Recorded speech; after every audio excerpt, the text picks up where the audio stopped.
প্রিয় এলাকাবাসী, আপনাদের মাঝে বক্তব্য রাখবেন বিশিষ্ট চিন্তাবিদ রকেট হুজুর 1990।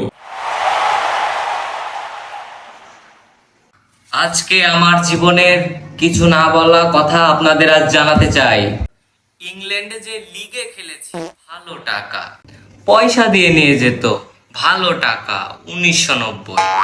আপনাদেরকে আরো জানাতে চাই, আমি ব্রাইটল ইসলামী সেন্টারের খতিব ছিলাম 1990। আমি সকালে ইমামতি করে হাফ প্যান্ট পরে ফুটবল খেলতে চলে যেতাম। আমি অক্সফোর্ড ইউনিভার্সিটির শ্রেষ্ঠ টিচার হয়েছি 3 বার 1990।